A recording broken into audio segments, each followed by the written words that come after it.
हरि ओम।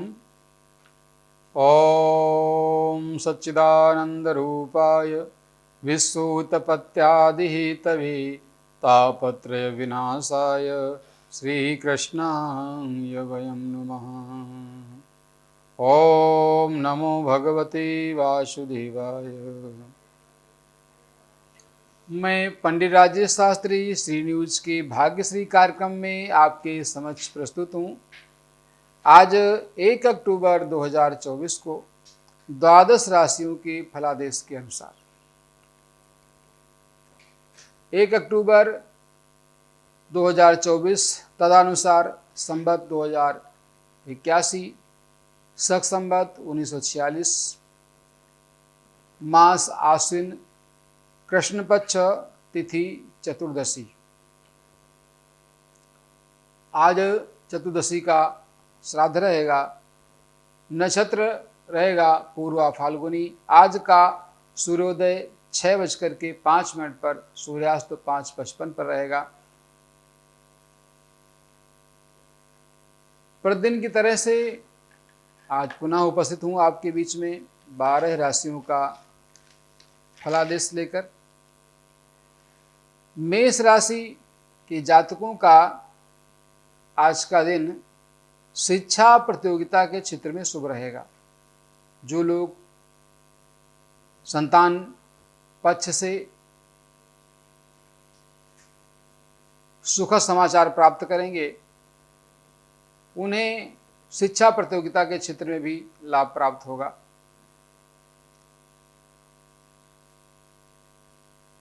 प्रेम प्रसंगों में सफलता प्राप्त होगी। मैत्री संबंध प्रगाढ़ होंगे। आपस में चला रहा विवाद शांत होगा।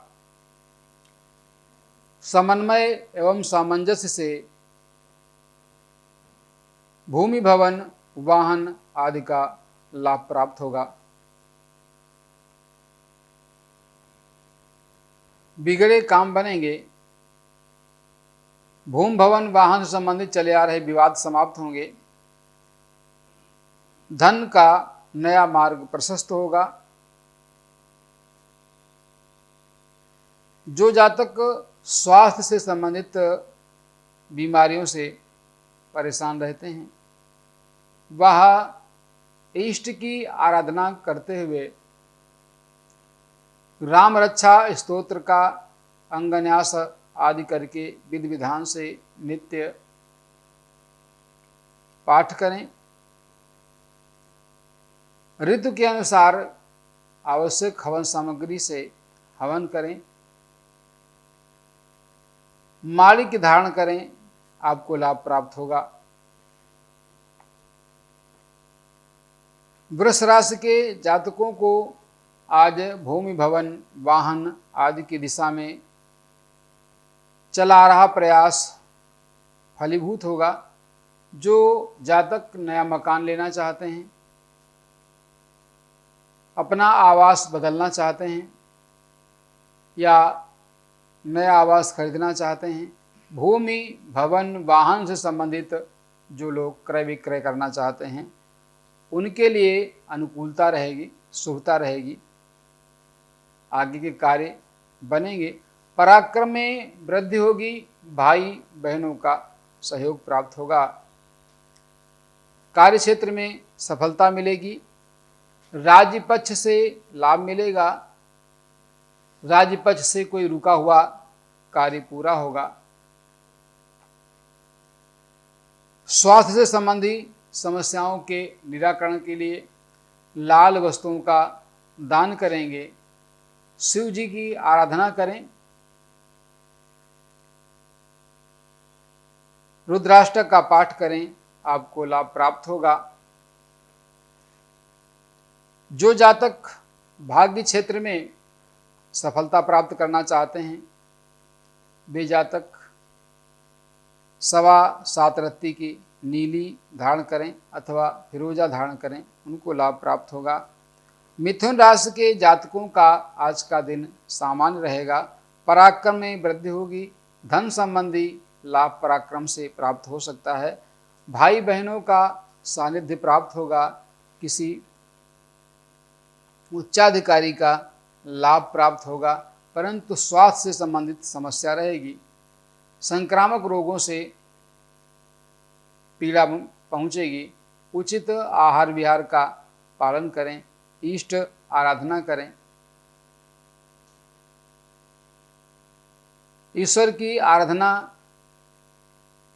करें और ओम नमो भगवते वासुदेवाय मंत्र का जप करें, आपको लाभ प्राप्त होगा।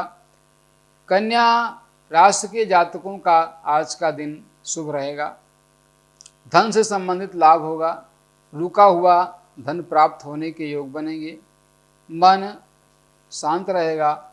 सकारात्मक विचार आएंगे, परंतु व्यवसाय के क्षेत्र में कुछ कठिनाई का सामना करना पड़ेगा। आयु से संबंधित हानि होने की स्थिति रहेगी। उचित आहार विहार का पालन करें।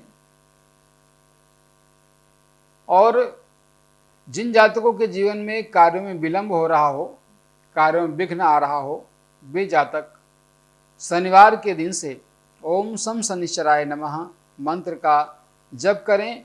महामृत्युंजय रक्षा कवच धारण करें। स्वास्थ्य से संबंधित चली आ रही समस्या का समाधान होगा। सिंह लग्न की सिंह राशि के जातकों का आज का दिन विशेष शुभ होगा। बाहरी संबंधों से आय होने की संभावना बनेगी। विदेश से धन प्राप्त होगा। मन प्रसन्न रहेगा। जीवन साथी से सामंजस्य स्थापित होगा। चली आ रही समस्या का समाधान होगा। व्यवसाय आदि के क्षेत्र में लाभ मिलेगा, परंतु लेन देन विशेष सावधानी से करें। जो जातक जिनका पढ़ने में मन नहीं लगता है, मन उद्विग्न रहता है, चंचलता अधिक रहती है, ऐसे जातक गुरुवार के दिन सरस्वती यंत्र धारण करें, पूजन करें, लाभ प्राप्त होगा। तुला राशि के जातकों का आज का दिन सामान्य लाभ वाला रहेगा। राज्य पक्ष से लाभ मिलने की स्थिति बनेगी।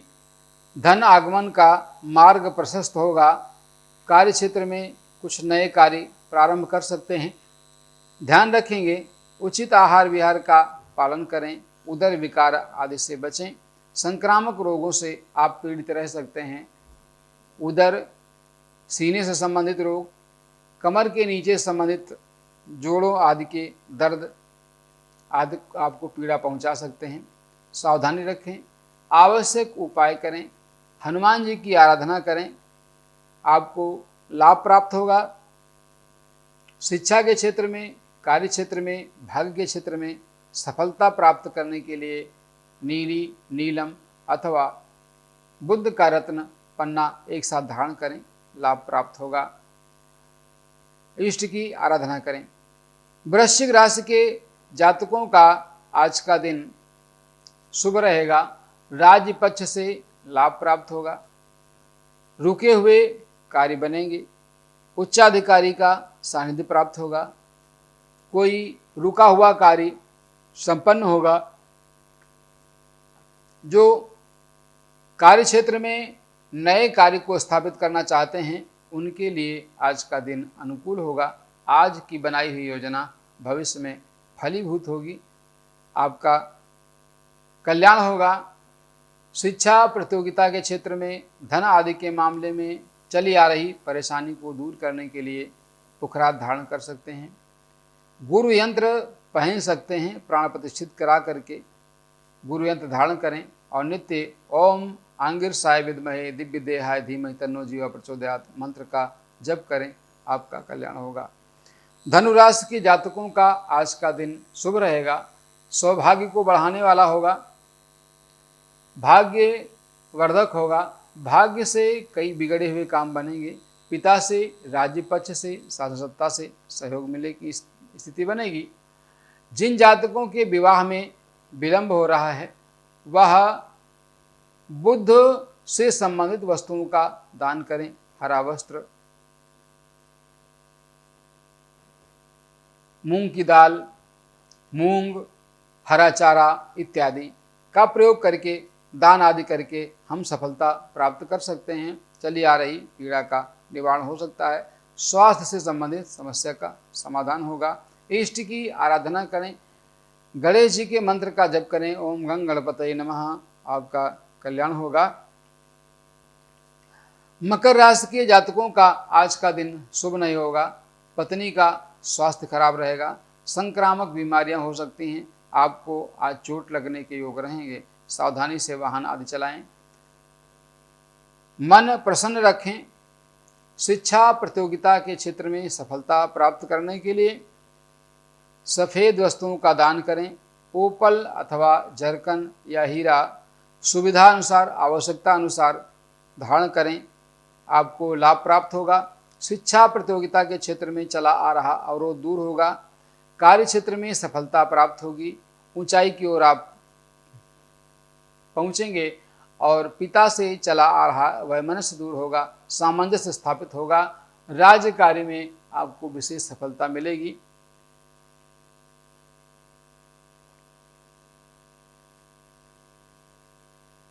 इसलिए सावधानी से उपाय करें और आपका कल्याण होगा। मकर राशि के जातकों का आज का दिन शुभ नहीं रहेगा। इसलिए सूर्य से संबंधित उपाय करें, सफेद वस्तुओं का दान करें, आपका कल्याण होगा। कुंभ राशि के जातकों का आज का दिन सामान्य रहेगा। दाम्पत्य जीवन में मधुरता आएगी। चला रहा विवाद दूर होगा। सामंजस्य होगा। धन संबंधी लाभ होगा, परंतु संतान संबंधी, संतान के स्वास्थ्य के प्रति चिंतित रहेंगे। संतान के प्रति विशेष ध्यान देना होगा। संक्रामक रोगों से संतान को कष्ट हो सकता है। आवश्यक उपाय करें। हरी वस्तुओं का दान करें। विष्णु जी की आराधना करें। विष्णु सहस्र नाम का पाठ करें, आपका कल्याण होगा। चांदी की गुटिका में महामृत्युंजय रक्षा कवच धारण करें, आपको लाभ प्राप्त होगा। मीन राशि के जातकों का आज का दिन शुभ नहीं होगा। विशेषकर संतान, शिक्षा, स्वास्थ्य, प्रतियोगिता के क्षेत्र में हानि का सामना करना पड़ेगा। बौद्धिक स्तर में न्यूनता आएगी। संतान पक्ष से हानि उठानी पड़ेगी। मित्रता के क्षेत्र में वैमनस्य रहेगा। मित्रों से हानि होगी। खर्च की अधिकता रहेगी। बाहरी संबंधों से लाभ मिलने की स्थिति बनेगी। जिन जातकों को जल्दी जल्दी सर्दी जुकाम होता है, संक्रामक रोग होते हैं, वे जातक 5 गोमती चक्र लेकर के उनको अभिमंत्रित करके भगवान भोलेनाथ को स्पर्श करा करके ले आएं और जातक के ऊपर से उसको एक एक करके 7 बार उतार करके प्रातःकाल अथवा सूर्यास्त काल से पूर्व किसी नदी के समीप जा करके बहाव की दिशा में बैठ करके अथवा खड़े होकर के सुविधा अनुसार एक एक करके उस गोमती चक्र को नदी में प्रवाहित कर दें। धीरे धीरे संबंधित समस्या का समाधान होगा। आपको लाभ प्राप्त होगा। राम रक्षा स्तोत्र का पाठ करें, आपका कल्याण होगा। आपकी स्थिति में सुधार होगा। सुख समृद्धि की वृद्धि होगी। बिगड़े काम बनेंगे। राज्य पक्ष से चला आ रहा वह मनुष्य दूर होगा। ये था आज 1 अक्टूबर 2024 का 12 राशियों का फलादेश। अब हम आगे चर्चा करते हैं ज्योतिष विषयक। जो जातक श्रद्धानुसार अपने पूर्वजों के प्रति श्रद्धा व्यक्त करते हुए, ऋषियों के प्रति श्रद्धा व्यक्त करते हुए, देवताओं और ईश्वर के प्रति श्रद्धा व्यक्त करते हुए नित्य नैमित्तिक श्राद्ध तर्पण आदि करते हैं, तो आज चतुर्दशी तिथि को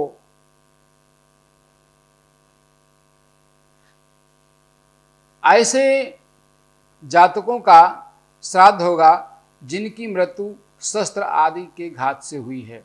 ऐसे सबका श्राद्ध करने का जो दिन है यह चतुर्दशी तिथि रहेगी। आगे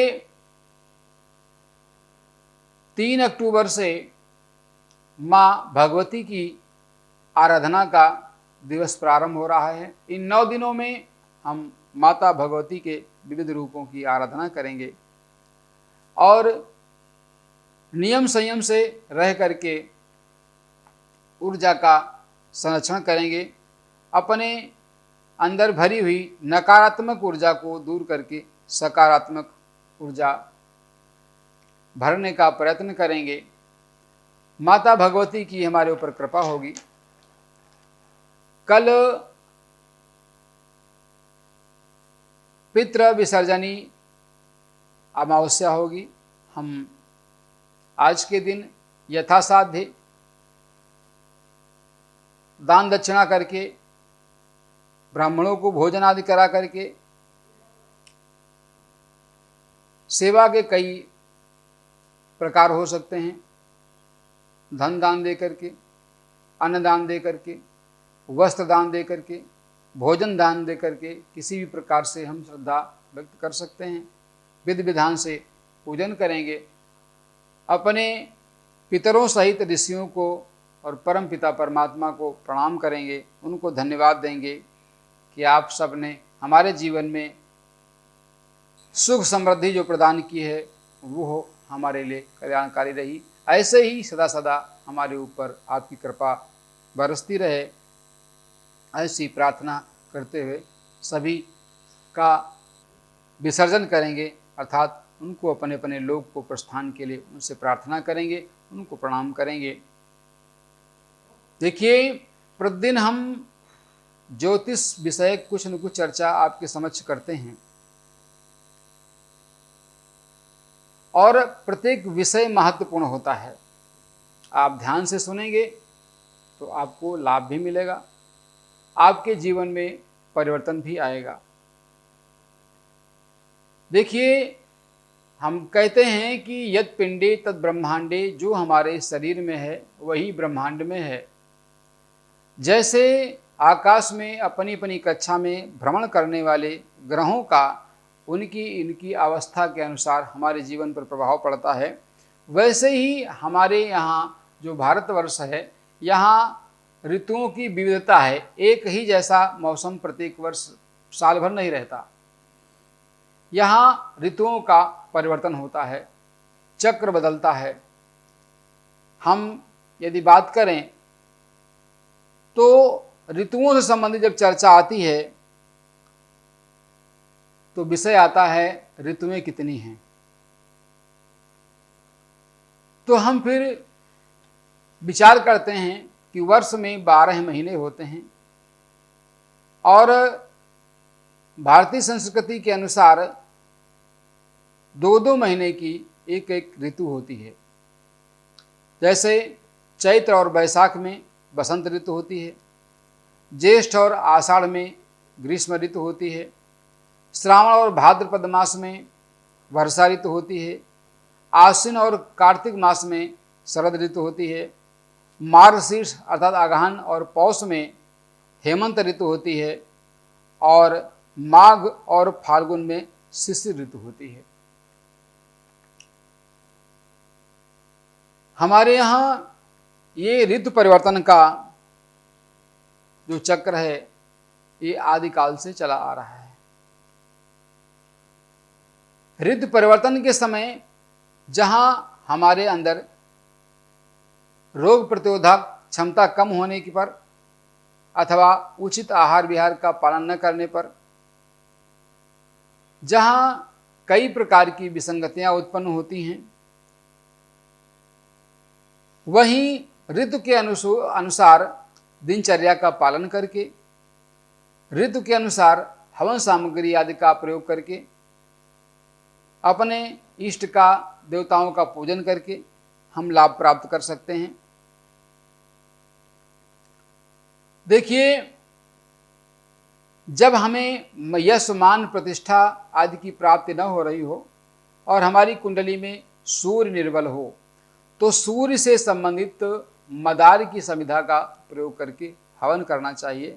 और इसमें विशेष ध्यान रहे कि जैसे 6 ऋतुएं होती हैं, तो हवन सामग्री हमारी ऋतुओं के अनुसार होनी चाहिए। कुछ हवन सामग्री ऐसी होती है जो वर्ष भर हम उसका प्रयोग कर सकते हैं, परंतु कुछ सामग्री ऐसी होती है जिसका प्रयोग हम ऋतु विशेष में ही कर सकते हैं। यज्ञ में हवन सामग्री का विशेष महत्व है। ऋतु के अनुसार बनाई गई हवन सामग्री जो शुद्ध जड़ी बूटियों के प्रयोग से बनती है, वह हमारे लिए अनुकूल वातावरण का निर्माण करती है। वातावरण से नकारात्मक चीज़ों को दूर करके सकारात्मकता का संचार करती है। हमारे अंदर छुपे हुए अनेक प्रकार के नकारात्मक विचार, नकारात्मक तत्व यज्ञ करने से दूर होते हैं, क्योंकि यज्ञ हमारी संस्कृति का एक महत्वपूर्ण अंग है। आपने शास्त्रों में सुना होगा, अश्वमेध यज्ञ, राजसूय यज्ञ, विष्णु महायज्ञ, सचंडी यज्ञ, गायत्री यज्ञ, ऐसे अनेक यज्ञों के बारे में आपने सुना है। वास्तव में यदि हम सब करते हैं और ऋतु के अनुसार सामग्री का प्रयोग करते हैं, तो हमें अद्भुत लाभ की प्राप्ति होती, अद्भुत लाभ जिसे हम कभी सोच नहीं सकते। हमारे वातावरण में इतनी शुद्धता आ जाएगी, हमारे शरीर में इतनी रोग प्रतिरोधक क्षमता आ जाएगी कि मौसम का प्रतिकूल प्रभाव, अनेक प्रकार की जो बीमारियां हैं, वो अपने आप ही समाप्त हो जाएंगी। उचित दिनचर्या का यदि हम पालन करेंगे तो समस्त प्रकार के रोगों से हमारी निवृत्ति हो जाएगी। यदि हमारी जन्म कुंडली में सूर्य अशुभ प्रभाव दे रहा है, तो उसके शुभ प्रभाव को बढ़ाने के लिए हम मदार की लकड़ी से हवन करें, उसका प्रयोग करें, तो हमारे लिए लाभ प्राप्त होगा। चंद्रमा यदि अशुभ प्रभाव दे रहा है, कई प्रकार के उपाय करके हम हार चुके हैं, तो उसके लिए ढाक से संबंधित जो समिधा है उसका प्रयोग करेंगे, हमें लाभ प्राप्त होगा। मंगल से संबंधित पीड़ा को दूर करने के लिए खैर की लकड़ी का प्रयोग करेंगे। बुध से संबंधित पीड़ा को समाप्त करने के लिए अपामार्ग अर्थात लटजीरा का प्रयोग करेंगे। गुरु से संबंधित पीड़ा को शांत करने के लिए हम पीपल से संबंधित समिधा का प्रयोग करेंगे। शुक्र यदि हमें ऐसी स्थिति प्रदान कर रहा हो जिससे हमारा स्वास्थ्य गड़बड़ हो रहा हो, उसका पूरा लाभ न मिल पा रहा हो, तो शुक्र की पीड़ा से बचने के लिए हम गूलर की लकड़ी से उसकी समिधा बना करके हवन करें, लाभ प्राप्त होगा। शनि से संबंधित पीड़ा को दूर करने के लिए हम शमी की लकड़ी का प्रयोग करते हैं। और राहु से संबंधित पीड़ा को दूर करने के लिए हम दूर्वा से हवन करते हैं। केतु से संबंधित पीड़ा को दूर करने के लिए हम कुश का प्रयोग करते हैं। देखिए, सामान्य रूप से बिना किसी अनुपात के, बिना ज्ञान के और बिना परीक्षण के हम काम निष्काम, सकाम निष्काम सब प्रकार का यजन पूजन करते हैं। परंतु पूजन के समय हमें मस्तिष्क में अपने इस व्यवस्था को बिठा के रखना है, इस पर विचार करना है कि ऋतु के अनुकूल यदि हम हवन करते हैं, ऋतु के अनुसार हवन सामग्री का प्रयोग हम करते हैं, तो निश्चित रूप से अनेक प्रकार के संक्रामक रोगों को दूर किया जा सकता है यज्ञ से ही।